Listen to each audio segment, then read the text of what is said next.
Hello friends, welcome to Sujata's balcony garden.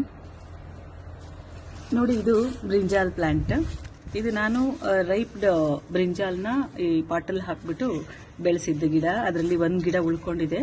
ಆ ಒಂದು ಗಿಡನ ನಾನು ಉಳಿಸ್ಕೊಂಡೆ, ಯಾಕೆಂದ್ರೆ ಇದರಲ್ಲಿ ತುಂಬಾ ಹಣ್ಣುಗಳು ಬಿಡುತ್ತೆ.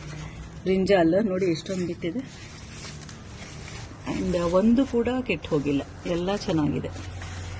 ಇಷ್ಟೊಂದು ಹೆಲ್ದಿಯಾಗಿ ಈ ಗಿಡದಲ್ಲಿ ಕಾಯಿಗಳು ಬಿಡಕ್ಕೆ ಕಾರಣ ನಾನು ಹಾಕೋ ಒಂದು ಮೆನ್ಯೂರ್. ಅದು ಯಾವುದು ಅಂತ ಹೇಳ್ತೀನಿ ನೋಡಿ. ಹೀಗೆ ಎಷ್ಟೊಂದು ಕಾಯಿ ಬಿಟ್ಟಿದೆ, ಒಂದು ಕೂಡ ಕೆಟ್ಟೋಗಿಲ್ಲ. ಆ್ಯಂಡ್ ಗಿಡನೂ ಕೂಡ ಗ್ರೀನಿಶ್ ಆಗಿದೆ, ಎಲ್ಲೂ ಒಂದು ಹುಳ ಕೂಡ ಇಲ್ಲ. ಅದಕ್ಕೆ ನಾನು ಹಾಕೋ ಮೆನ್ಯೂರೇ ಕಾರಣ. ಅದೇನು ಅಂತಂದರೆ this is mustard cake powder. ನೋಡಿ ಹೀಗಿರುತ್ತೆ. ಇದನ್ನ ಒಂದು ಡಬ್ಬದಲ್ಲಿ ಸ್ಟೋರ್ ಮಾಡಿ ಇಟ್ಕೊಂಡಿರ್ತೀನಿ. ಆಲ್ಮೋಸ್ಟ್ ಒಂದು 10 kg ಅಷ್ಟು ಸ್ಟೋರ್ ಮಾಡಿರ್ತೀನಿ. ಇದು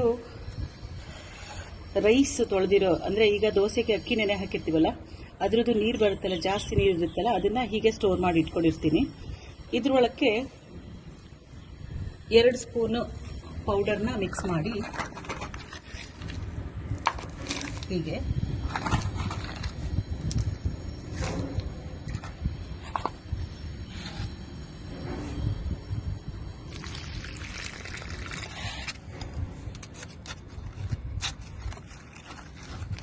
ಚೆನ್ನಾಗಿ ಮಿಕ್ಸ್ ಮಾಡಿಕೊಂಡು ಗಂಟಿಲ್ಲದೆ ಇರೋ ಹಾಗೆ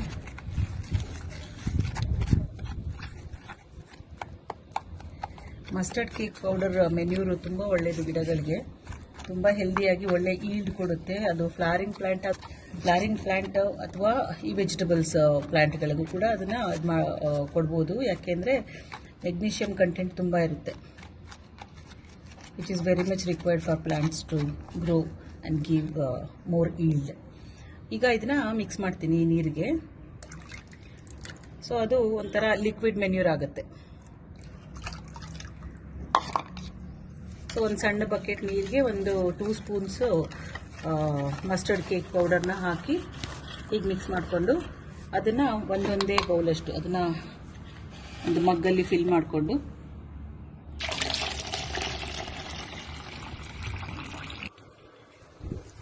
ಇದು ಕೂಡ ಕರಿ ಲೀಫ್ ಪ್ಲಾಂಟ್. ಇನ್ನೊಂದು ಇದು ಕೂಡ ನಾನೇ ಗ್ರೋ ಮಾಡಿರೋದು. ಕರಿ ಲೀಫ್ ಸೀಡ್ ಬರುತ್ತಲ್ಲ, ಅದನ್ನು ಸೋ ಮಾಡಿ ಅದರಿಂದ ಬಂದಿರೋ ಪ್ಲಾಂಟ್ ಇದು. ಎಲ್ಲ ಲೀವ್ಸ್ ಹೆಲ್ತಿಯಾಗಿದೆ ಆ್ಯಂಡ್ ಎಲ್ಲೂ ಕೂಡ ರೋಗ ಇಲ್ಲ, ಚೆನ್ನಾಗಿ ಬೆಳೀತಾ ಇದೆ. ಇದಕ್ಕೂ ಅಷ್ಟೇ ನಾನು ಅದೇ ಲಿಕ್ವಿಡ್ ಮೆನ್ಯೂರ್ ಹಾಕ್ತೀನಿ. ಆ್ಯಂಡ್ ಇನ್ನೊಂದು ಗೊತ್ತಲ್ಲ ನಿಮಗೆ, ಸೋಡಾ ವಾಟರ್ ಜೊತೆಗೆ ಇದು ಕೂಡ ಜಾಸ್ತಿ ಈಲ್ಡ್ ಕೊಡೋಕ್ಕೆ ಮತ್ತು ಗಿಡ ಎಲ್ಲ ಹೆಲ್ದಿಯಾಗಿರೋಕ್ಕೆ ಹೆಲ್ಪ್ ಮಾಡುತ್ತೆ. ನೋಡಿ ಹೀಗೆ ಅದಕ್ಕೆ ಹೀಗೆ ಒಂದು ಮಗ್ಗಲ್ಲಿ ತಗೊಂಡಿರೋ ಲಿಕ್ವಿಡ್ ಮೆನ್ಯೂರ್ನ ಸೈಡಿಂದ ಸ್ವಲ್ಪನೇ ಹಾಕ್ಕೊಂಡು, ಇದು ಪ್ಲಾಂಟು ಬ್ರಿಂಜಾಲ್ ಬಿಡಕ್ಕೆ ಶುರು ಮಾಡಿದಾಗ್ಲಿಂದ ಇದು 2ನೇ ಬ್ಯಾಚ್. ಫಸ್ಟ್ ಕೂಡ ಇಷ್ಟೇ ಕಾಯಿಗಳು ಬಿಟ್ಟಿತ್ತು. ಅದನ್ನು ಆಲ್ಮೋಸ್ಟ್ 25 ಡೇಸ್ ಬಿಫೋರ್ ಕಟ್ ಮಾಡಿದ್ವಿ. ಇಷ್ಟು ದಪ್ಪ ಇದ್ರೂ ಕೂಡ ಅದ್ರೊಳಗಡೆ ಆ ಥರ ಸೀಡ್ಸ್ ಇರಲ್ಲ, ಕಹಿ ಬರೋ ಥರ ತುಂಬ ಚೆನ್ನಾಗಿದೆ.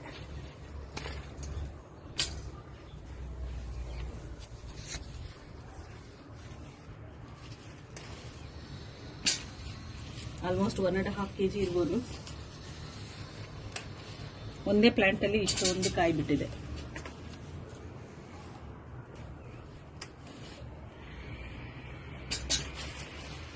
ಒಂದು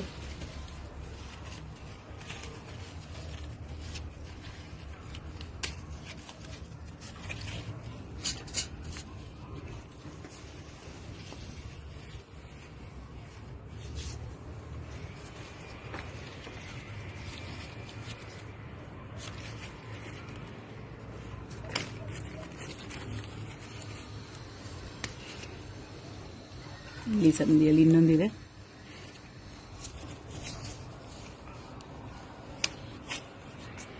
ಸೊ ಆಲ್ಮೋಸ್ಟ್ 20 ಡೇಸ್ ಒನ್ಸ್ ಇಷ್ಟೇ ಕಾಯಿಗಳು ಸಿಗುತ್ತೆ. ಎಲ್ಲ ಕಟ್ ಮಾಡಿ ಅನ್ಸುತ್ತೆ. ಇಲ್ಲೇ ಇದೆ. ನಮ್ಮದೇ ಗಿಡದಲ್ಲಿ ಬೆಳೆದಿರೋ ವೆಜಿಟಬಲ್ಸ್ ಯೂಸ್ ಮಾಡೋ ಖುಷಿನೇ ಬೇರೆ.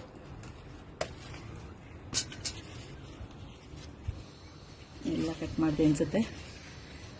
ಎಸ್ ಇದೆ, ಅದೇ ಪುಟ್ಟದು ಬೇಡ. ನಿಮಗೆ ನನ್ನ ಚಾನಲ್ ಇಷ್ಟ ಆದರೆ, ಈ ವಿಷಯಗಳೆಲ್ಲ ಇಷ್ಟ ಆದರೆ, ಏನು ಮೆನ್ಯೂರು ಕೊಟ್ಟೆ ಅದೆಲ್ಲ ಸಬ್ಸ್ಕ್ರೈಬ್ ಮಾಡಿ, ಸಪೋರ್ಟ್ ಮಾಡಿ. Thank you.